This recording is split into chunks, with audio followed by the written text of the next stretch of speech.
Good morning प्यारे बच्चों. I am Lakhan Kumar, your physics teacher. Today we will discuss about the chapter 6 of your physics book class 11th, that is work, energy and power, part 1. Let we read about it. First, work. What is work? In physics, work stands for the mechanical work. पहली बात तो work हम daily life में बहुत सारी चीज़ें देखते हैं. जैसे आज मैंने होमवर्क कर लिया, आज मैंने मतलब कोई भी काम कर लिया, जो भी आपके पेरेंट्स ने बोला वो सब काम कर लिए. तो these are the work stands for in daily life.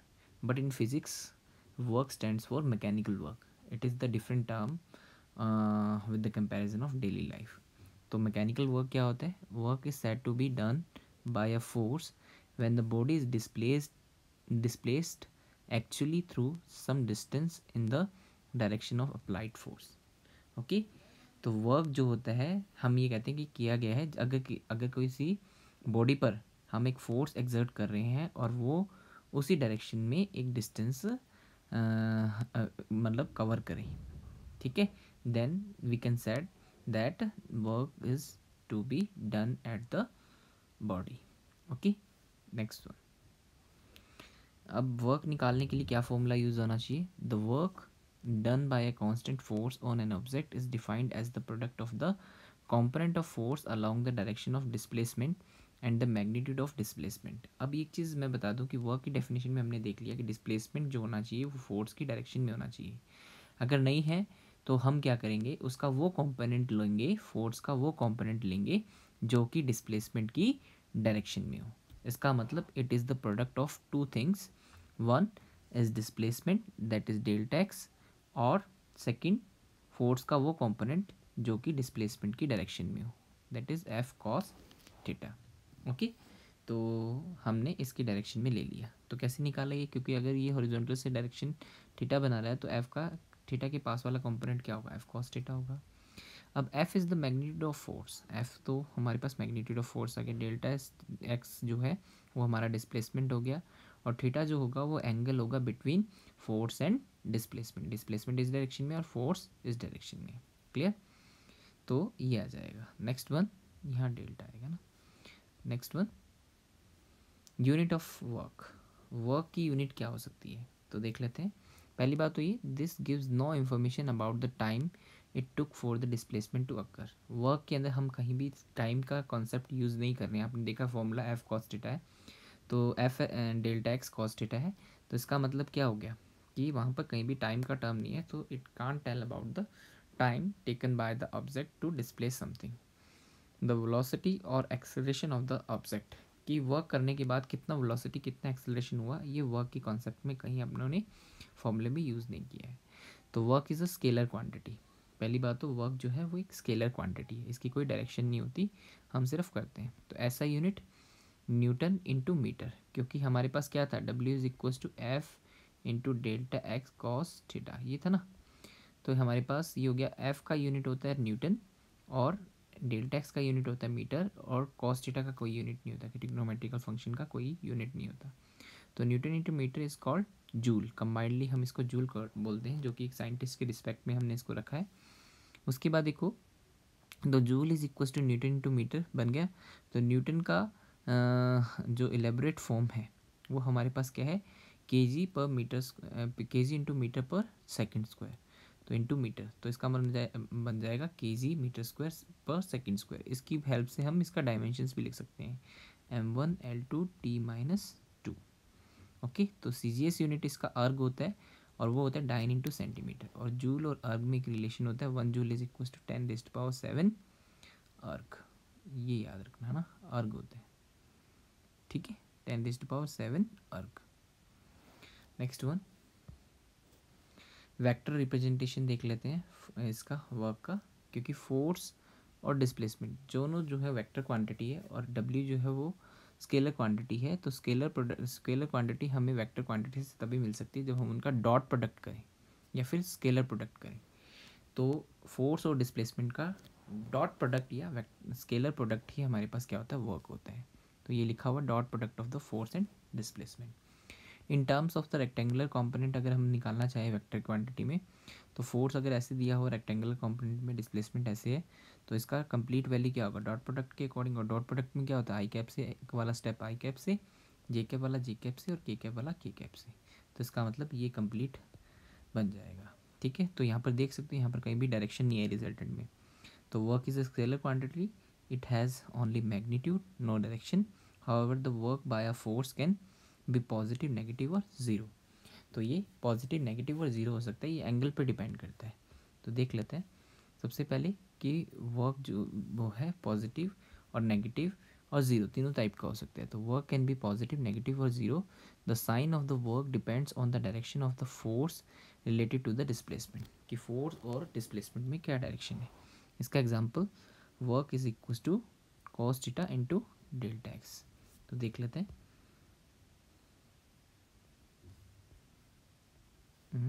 ये ठीक है, तो work is positive, work positive होगा कब, जब W है ग्रेटर देन ज़ीरो, क्योंकि पॉजिटिव तभी हो सकता है। और इसके लिए एंगल कितना होना चाहिए, theta greater than 90, sorry less than 90 और ग्रेटर देन ज़ीरो। तो आप देख सकते हो कोस थीटा की वैल्यू सोचो कि किसके बीच में पॉजिटिव होता है, तो फर्स्ट क्वाड्रेंट में ये पॉजिटिव होता है, तो 90 से कम और ज़ीरो से ज़्यादा। सेकंड थिंग नेगेटिव, नेगेटिव कब होगा, जबकि उसकी वो लेस देन ज़ीरो होगा, और ये सेकंड क्वाड्रेंट में, यानी जब उसका थीटा का वैल्यू 180 से कम और 90 से ज़्यादा होगी, तो वो सेकंड क्वाड्रेंट में आ जाएगा। नेक्स्ट वन, मतलब अगर फोर्स इस 90 से ज़्यादा यहाँ कहीं हो, फोर्स और डिस्प्लेसमेंट इस डायरेक्शन में। नेक्स्ट वन, इसके बाद हम देख लेते हैं वर्क मैक्सिमम कब होगा, थीटा इक्वल्स टू ज़ीरो पे, यानी फोर्स और डिस्प्लेसमेंट दोनों सेम डायरेक्शन में हो, है ना, तब होगा। तो ये रहा हमारे पास। ठीक है, और मिनिमम कब होगा, थीटा इक्वल्स टू 180 पे, यानी फोर्स और डिस्प्लेसमेंट दोनों अपोजिट डायरेक्शन में हो, और वो कितना होगा -1, है ना, क्योंकि कोस 180 का वैल्यू -1 होता है। -1 हो गया, तो इसके अकॉर्डिंग एफ और डेल्टा एक्स के जो भी मैग्नीट्यूड हो गए वो -1 से मल्टीप्लाई हो जाएगा। नेक्स्ट वन, इसका एग्जाम्पल देख लो कि वर्क ज़ीरो कब होगा, वो देख लो। A man carries a bucket of water horizontally to at the constant velocity. Okay, मतलब एक फोर्स वो ऊपर की तरफ लगा रहा है और डिस्प्लेसमेंट कहाँ ले जा रहा है, वो हॉरिजॉन्टली ले जा रहा है। तो इसका मतलब या तो ग्रेविटेशन फोर्स भी देख लो डाउनवर्ड्स है, और ये भी ऊपर की तरफ है, तो दोनों फोर्स की रिस्पेक्ट में डिस्प्लेसमेंट जो है वो 90 डिग्री पे है। तो 90 डिग्री पे है, तो कोस 90 का वैल्यू कितना होता है, ज़ीरो होता है ना। कोस 90 का वैल्यू कितना होता है, ज़ीरो। तो इसका मतलब वर्क भी कितना होगा, ज़ीरो। ठीक है, next one, the force does no work on the bucket, मतलब दोनों फोर्स कोई भी वर्क नहीं कर रहे बकेट में, in mechanical work concept. Okay, तो डिस्प्लेसमेंट इज हॉरिजॉन्टल और force is vertical, so cos 90 is equal to zero. Next one, इसके अंदर एक और देख लो, वर्क कैन बी पॉजिटिव और negative. Work is positive when lifting the box. Okay, अगर हम बॉक्स को ऊपर की तरफ ले जा रहे हैं तो हमारे पास वर्क जो वर्क होगा वो क्या होगा, positive. Work would be negative if lowering the box. अगर हम नीचे की साइड पे ले जाएंगे तो हमारे पास क्या होगा कि वर्क क्या होगा, negative. Okay, the force would still be upwards but the displacement would be downwards. Okay, तो इसका रीज़न ये हो गया, नेगेटिव क्यों है, क्योंकि फोर्स अभी भी अपवर्ड्स है और हम इसको मतलब डिस्प्लेस कहाँ हो रहा है, डाउनवर्ड्स। ठीक है, तो इसका रीज़न ये हो गया। ओके, अगर डिस्प्लेसमेंट और फोर्स दोनों सेम डायरेक्शन में है तो इसका मतलब क्या होगा, पॉजिटिव, और अगर दोनों डिफरेंट डायरेक्शन में है तो नेगेटिव। ओके, तो work positive when lifted the box, और work would be negative if lowering the box. Okay, तो इसके अंदर एक चीज़ ध्यान रखना कि हमने अगर फोर्स लगाया है, और ग्रेविटेशन फोर्स की रिस्पेक्ट में अगर देखोगे तो ग्रेविटेशन फोर्स नीचे की तरफ और डिस्प्लेसमेंट ऊपर की तरफ है, तो लिफ्ट करने में ग्रेविटेशन फोर्स नीचे की तरफ है और डिस्प्लेसमेंट ऊपर की तरफ है, तो ग्रेविटेशन फोर्स के लिए लिफ्टिंग बॉक्स जो होगा वो क्या होगा, नेगेटिव वर्क। और अगर मतलब ग्रेविटेशन फोर्स की रिस्पेक्ट में नीचे की तरफ देख रहे हैं, लॉरिंग द बॉक्स, तब वो क्या होगा, वो पॉजिटिव होगा, क्योंकि दोनों सेम डायरेक्शन में है, तो दोनों फोर्सेस की डायरेक्शन में अलग अलग वर्क होगा। Next one, work and force. ठीक है, तो देख लेते हैं, एक एग्जांपल लिया है उसने कि ये हमारे पास है सेल्स है, जो कि उसको घसीट रहा है ना, तो 50 kg है और exert a force is this and pulling the rope and how much the work is done to sets the 30 degree and he pulls the sets with 5 metre. तो देख सकते हो, तो ये सब कुछ इस पर फोर्स हो गया। एक तो वेट डाउनवर्ड्स लगेगा, normal reaction upwards and friction force back side, जिस साइड पे वो फोर्स है उसकी जस्ट अपोजिट। तो अब देख सकते हो कि इसका वैल्यू क्या आएगा। तो देख सकते हो W is equal to F cos theta into delta X, ये होगा क्योंकि फोर्स का वो कंपोनेंट जो कि इसकी डिस्प्लेसमेंट की डायरेक्शन में हो, तो एफ कॉस थीटा, तो ये एफ हो गया cos theta 30 degree and displacement 5 metre and is equal to 5.2 into 10⁻²⁴ joule. Okay, इस तरीके से ये आ सकता है। नेक्स्ट वन हम इसको सॉल्व कर सकते हैं। Work done by the multiple forces, अगर मल्टीपल फोर्सेस के लिए वर्क डन देखें तो if more than one force act on the object then the total work is equal to the algebraic sum of the work done by the individual works। मतलब algebraic sum simple सम होगा कि सभी जो भी उसके ऊपर वर्क हुए हैं तो इंडिविजुअल वर्क के समीशन के इक्वल होगा। Okay, summation of all work in individual forces. Remember work is a scalar quantity so this is the algebraic sum। तो W net is equal to क्या आया इसके अंदर, देखो ये फोर्स इस डायरेक्शन में, तो इसके ऊपर तीन फोर्सेस हैं, force M G downwards, normal reaction upwards and इसका ये कंपोनेंट हो जाएगा एफ कॉस थीटा। तो W G, W N and W F, वो फोर्स के लिए वर्क कितना होगा, ग्रेविटेशन फोर्स के लिए और नॉर्मल रिएक्शन के लिए। तो आप देख सकते हो कि डिस्प्लेसमेंट इस डायरेक्शन में है तो ये दोनों तो हो गए परपेंडिकुलर, सो इनका वर्क कितना हो गया 0, तो उसको हमने कंसिडर नहीं किया। डब्ल्यू एफ का कितना होगा F cos theta into delta R. Okay, तो नेट फोर्स भी यही बनेगा। Next one, work for a variable force. ये तो अभी तक कांस्टेंट फोर्स की बात होती थी, अब वेरिएबल फोर्स होगा तो उसमें क्या करेंगे, तो उसके एक जनरलाइज मेथड हम यूज़ करते हैं कि हमने मान लिया कि उसको ए इनिशियल पॉइंट से बी फाइनल पॉइंट तक ले जा रहे हैं और expects work in W for force F vector and its point of application moves from the vector R1 vector to R2 vector. Okay, R initial to R final भी ले सकते हो, ठीक है। तो R initial to R final over a path of the following equation. तो इसके अंदर क्या करेंगे, हम स्मॉल वर्क करेंगे सबसे पहले, कि स्मॉल वर्क के लिए हम फोर्स को अप्रॉक्स कांस्टेंट मान सकते हैं, तो F vector dot D are vector ये हो जाएगा। फिर टोटल के लिए हम क्या कर देंगे इंटीग्रेशन, तो इंटीग्रेशन किया तो डी डब्ल्यू का तो डी डब्ल्यू हो गया और एफ डॉट डी आर, और लिमिट्स आ जाएगी R I to R F यहाँ पर और आर आई यहाँ पर।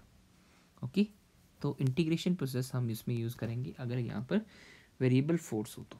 ओके, तो नेक्स्ट वन हमारे पास है एग्जाम्पल देख लीजिए। अगर वेक्टर क्वांटिटी हमने ली है तो ये रहा और ये पॉइंट है, ठीक है, इस पॉइंट से इस पॉइंट तक हमने डिस्प्लेस किया है, तो इसका सोल्यूशन क्या बनेगा, ठीक है, can use equation this F dot delta R. अब डेल्टा आर हमने निकालना है तो सबसे पहली प्रॉब्लम क्या आएगी, मैं बता देता हूँ इसका सॉल्यूशन थोड़ा सा, कि देखो एफ वेक्टर तो हमारे पास है, डेल्टा आर नहीं है यहाँ पर। तो डेल्टा आर के लिए हम क्या करेंगे, सबसे पहले इनको लिखेंगे, r one vector is equal to क्या आएगा -2 i cap plus j cap and plus 3 k cap, ये बन गया। इसी तरीके से आर टू वैक्टर निकाल लो, आर टू वैक्टर हमारे पास बनेगा 3 आई कैप, ओके, और 6 जे कैप और नेक्स्ट वन -2 के कैप, ये बन गया। तो हम R2 में से R1 को माइनस कर देंगे, final position minus initial position. जब हम ये करेंगे तो हमारे पास टोटल डिस्प्लेसमेंट आ जाएगा और इन दोनों का डॉट प्रोडक्ट जब आप निकालोगे तो आंसर आ जाएगा। A particle is acted from this to this under the stimulus action of several forces, two forces is this and find the work done by these two forces. पहले तो हम total force के लिए इसका vector sum निकालेंगे और फिर उसके साथ डॉट प्रोडक्ट कर देंगे, तो ये किया। और सेकंड थिंग हमने क्या करना है, इसका डेल्टा आर निकालना है, डेल्टा आर इन दोनों से निकालोगे। ओके, तो यहाँ पर डायरेक्टली निकाल के रख दिया है, तो आप करके देख लेना और फिर आंसर आ जाएगा, ठीक है। नेक्स्ट वन पावर जो है, पावर ऑफ अ पर्सन और machine is defined as the time rate at which work is done by it. Okay, तो हमारे पास वो रेट जिससे कोई वर्क होता है, तो एनर्जी भी ले सकते हैं कि एनर्जी पर यूनिट टाइम में कितनी कंज्यूम होती है, तो वो भी पावर होती है, ठीक है। तो work is done to be in per unit time is known as power. Power is equal to the rate of doing work और the consumption of energy in per unit time. The rate of consumption of energy भी बोल सकते हो. तो work done by time taken. Thus the power of a body measures how fast it can do the work. Okay, मतलब कितनी जल्दी ये कर लेते हैं. सो जब हम एवरेज पावर निकालेंगे तो वो होगा delta W upon delta time, delta d, यानी total work upon total time. लेकिन इंस्टेंट पावर निकालनी है तो d W upon D t. ये तो आपको पता ही है कि इंस्टेंट के लिए हम डिफ्रेंशिएशन टर्म यूज़ करते हैं. अब D W is equal to क्या आएगा, एफ डॉट डी एस. ये हमने पहले किया है ना. तो जैसे इसमें ये चीज़ पुट करोगे तो ये आ जाएगा. तो D S upon D T is equal to v. So P vector is equal to F dot v आ जाएगा, क्योंकि ये वैल्यू जब इसमें पुट करोगे तो F dot v. So power is the, sorry power vector नहीं होता. So power is the dot product of force and velocity. So it is a scalar quantity, क्योंकि डॉट प्रोडक्ट है, स्केलर प्रोडक्ट है, तो scalar quantity होगा. Next one, इसकी कुछ units देख लो, ठीक है. एक मिनट, सबसे पहले मैं इसकी डायमेंशंस और यूनिट्स बता देता हूँ. तो dimensions of power can be deduced as P is equal to W upon t. तो हम निकाल सकते हैं, तो ये आ जाएगा. Next one, unit of power. Unit of power निकालोगे तो absolute unit of power is, ऐसा unit is watt. Watt is denoted, which is denoted by W. Watt होती है, ये हमने डब्ल्यू अपॉन टी से निकाली है. 1 joule upon 1 second is called what. Okay, तो ये आ जाएगा. और इसी तरीके से और भी यूनिट्स होती है पावर की. किलो वॉट 10⁻³ वॉट आ जाएगा. मेगा वॉट 10⁻6 वॉट आ जाएगा, है ना. इसी तरीके से हॉर्स पावर एक यूनिट होता है जो कि हम यूज़ करते हैं इंजन्स वगैरह के लिए. तो 746 वॉट जो होता है वो 1 हॉर्स पावर की इक्वल होता है. क्लियर. नेक्स्ट वन, ये 1 वॉट की डेफिनेशन है. Power of bodies is to said to be 1 watt if it can do 1 joule of work in 1 second. Next one हम देख लेते हैं. एक कमर्शियल यूनिट थी हमारे पास एनर्जी की in the form of power. तो commercial unit of energy is called kilowatt hour. अब ये जो है ये एनर्जी बन गया. ये कैसे बना है, 1 kilowatt hour is the energy used in 1 hour at rate of 1 kilowatt. Okay, यानी 1 किलोवाट पावर से 1 घंटे तक जो वर्क होता है, 1 आवर तक जो वर्क होता है, that is called 1 kilowatt hour. Okay, तो इसका मतलब ये हो गया 1000 joule per second. 1 kilowatt is equal to 1000 joule होता है उसके अकॉर्डिंग. तो ये आ जाएगा हमारे पास. तो जब हम इसको मतलब ऐसा यूनिट में कन्वर्ट करेंगे 1 किलोवाट आवर को, तो ये बन जाएगा 3.6 इंटू 10⁻6 जूल प्लस 6 आएगा. ठीक है, प्लस 6 जूल आएगा, है ना. तो इतनी इलेक्ट्रिकल एनर्जी कंज्यूम होती है जब हम 1 किलोवाट आर हम कर देते हैं. तो इलेक्ट्रिकल एनर्जी जो होती है होम्स और इंडस्ट्रीज में वो किलोवाट आर में यूज़ करते हैं, और हम इसको डेली लैंग्वेज में बोलते हैं यूनिट्स. ठीक है, तो 1 unit is equal to 1 kilowatt hour होता है. हम बोलते हैं ना इलेक्ट्रिकल कंजप्शन जो होता है, हमारे बिल भी जो होते हैं यूनिट्स में आते हैं. तो 1 यूनिट 2 यूनिट जितना कंजप्ट होता है ना, तो 1 unit is equal to 1 kilowatt hour. Next one, energy. Energy आप देख सकते हो, energy of a body is defined as the capacity और ability of the body to do work. Okay, इसका मतलब एनर्जी जो होती है वो ये बताती है कि कोई बॉडी जो है वो कितना वर्क कर सकती है, उसकी कितनी कैपेसिटी है. ओके, तो इसका मतलब वर्क और एनर्जी जो होती है वो कॉरस्पॉन्डिंग टर्म्स हैं. तो इसका मतलब उनकी डायमेंशंस और यूनिट्स भी सेम होगी. तो जूल ही इसकी भी होगी. क्लियर. और इसकी डायमेंशंस भी सेम क्या होगी, m1l2t-2. अब टाइप्स ऑफ एनर्जी है, उसमें से मैकेनिकल एनर्जी के पार्ट देख लो. Kinetic energy. ओके, तो kinetic energy, the kinetic energy of a body, sorry body आएगा ये, body typing mistake. The energy processed by the body by virtue of its motion. Okay, by nature कि उसकी motion की वजह से जो इसमें एनर्जी कंज्यूम होती है, that is known as kinetic energy. For example, a bullet fired from a gun can pierce through a target and on account of kinetic energy of bullet. Okay, यानी target में वो धंस जाती है या घुस जाती है, तो वो किसकी वजह से होगा, उसकी काइनेटिक एनर्जी की वजह से होगा। Wind mills of work on kinetic energy of air, for example sailing ships use the kinetic energy of wind. तो विंड एनर्जी भी यूज़ होती है काइनेटिक एनर्जी की फॉर्म में। Water mills work on the kinetic energy of water, for example fast flowing stream has been use to grind corn. Okay, तो मतलब हम जो होते हैं, मतलब विंड अगर चल रही है तो वहाँ पर हम विंड मिल लगा सकते हैं। विंड मिल क्या करेगी, वाटर मिल लगा सकते हैं। अगर वाटर बहुत स्पीड से आ रहा है तो हम वाटर मिल लगा सकते हैं, जिससे वो घूमेगा, और घूमेगा तो उसके साथ की ग्राइंड कॉर्न भी घूम सकती है ना। A nail is driven into a wooden block an account of kinetic energy of the hammer striking the nail। Okay, जैसे ही नेल पर हैमर जो होता है वो स्पीड से जाता है, इस मीन्स काइनेटिक एनर्जी से जाता है, तो वो नेल वुडन ब्लॉक में घुस जाता है। Next one, formula of kinetic energy. सबसे पहले हम कांस्टेंट फोर्स के लिए निकालेंगे इसको। तो कांस्टेंट फोर्स अगर किसी चीज बॉडी पे अप्लाइड है तो हम काइनेटिक एनर्जी का फॉर्मूला निकाल सकते हैं। तो ऑब्टेन करने के लिए the amount of work done in stopping the moving body और from okay, the amount of work done is giving the present velocity to the ही body from the start of rest. मतलब अगर रेस्ट से वो move करना है तब कितनी काइनेटिक एनर्जी होती है, तो वो वर्क डन पे डिपेंड है। अगर कोई चीज़ मूव कर रही है उसको स्टॉप करने के लिए कितनी काइनेटिक एनर्जी चाहिए कि मतलब कंज्यूम हुई, वो हमारे वर्क पे डिपेंड करेगी। तो इन दोनों ही मेथड में क्या होगा कि वर्क डन हमें कैलकुलेट करना है। तो हमने एम मास ऑब्जेक्ट लिया जो कि रेस्ट में यू इक्वल्स टू 0 है, और फोर्स कितना अप्लाई हो रहा है एफ, और एक्सेलरेशन इसकी वजह से कितना प्रोड्यूस हुआ ए, ओके, डायरेक्शन ऑफ फोर्स, और वी वेलोसिटी कितनी एक्वायर की उसने फोर्स की डायरेक्शन में वी, और डिस्प्लेसमेंट कितना हुआ इस वी को गेन करने के लिए एस। ओके, तो ये सभी पैरामीटर्स हमने वेरिएबल्स ले लिए, तो ये सब कुछ आ गया। अब इसके बाद हमने इसमें, क्योंकि कांस्टेंट फोर्स है तो constant acceleration F is equal to M ए।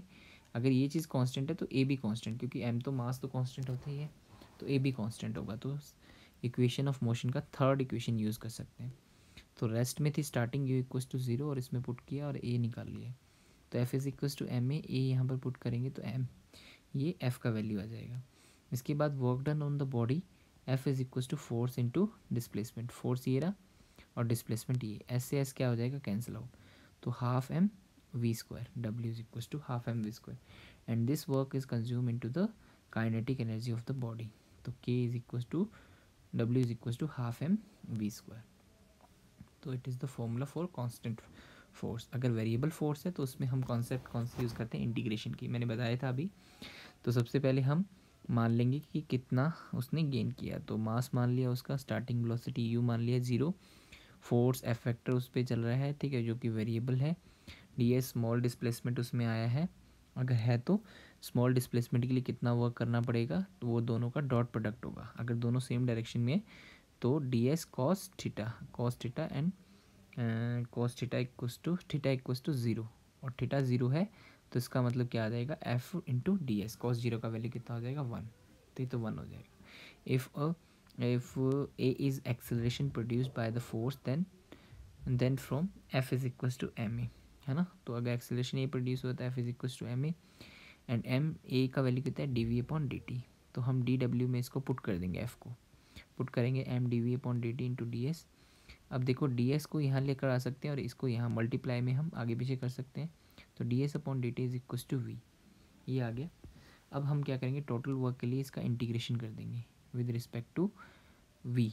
तो वी है तो इसका मतलब initial velocity 0 and final velocity V. तो हम क्या करेंगे, एम कांस्टेंट आउटसाइड और वी का इंटीग्रेशन करेंगे तो वी स्क्वायर बाय 2, और 0 टू वी इसका इंटीग्रेशन हो जाएगा। अब इसमें upper limit minus lower limit, upper limit तो वी स्क्वायर बाय 2 है, बट लोअर लिमिट 0 होगी तो वो 0 वाला कॉन्सेप्ट 0 ही हो जाएगा। तो हाफ एम वी स्क्वायर हमारे पास वर्क आ जाएगा, and this work is consume into its kinetic energy. तो ये काइनेटिक एनर्जी आ जाएगा, है ना। तो नेक्स्ट वन, तो दोनों फॉर्मूला सेम आ रहा है ना दोनों से ही, तो इसका मतलब सेम फाइनल वेलोसिटी पे डिपेंड करता है। Relation between the kinetic energy and linear momentum, तो देख लेते हैं।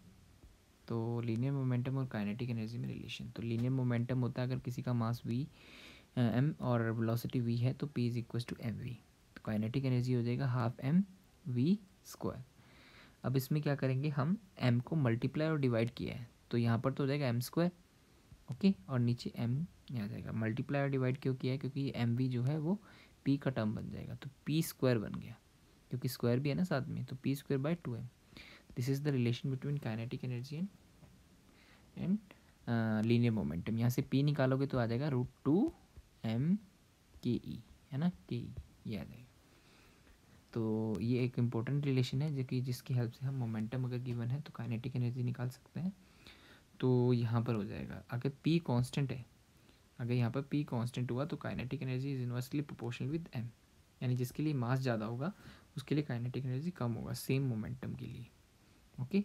तो इसी तरीके से अगर किसी के पास काइनेटिक एनर्जी कांस्टेंट है तो इसका मतलब क्या हो गया, p², ये यहाँ पर आ जाएगा 2m, directly proportional with m आ जाएगा। तो इसका मतलब p is directly proportional with √m। जिसका मास ज़्यादा होता है उसका मोमेंटम भी ज़्यादा होगा अगर काइनेटिक एनर्जी दोनों की सेम है। Next one, work energy theorem. अब वर्क एनर्जी थ्योरम मैं बता देता हूँ क्या है। According to this principle, work done by net force is displacing a body is equal to the change in kinetic energy, यानी टोटल वर्क जो होगा वो चेंज इनटू काइनेटिक एनर्जी आएगा, जितना उसका वर्क की वजह से काइनेटिक एनर्जी चेंज हुआ।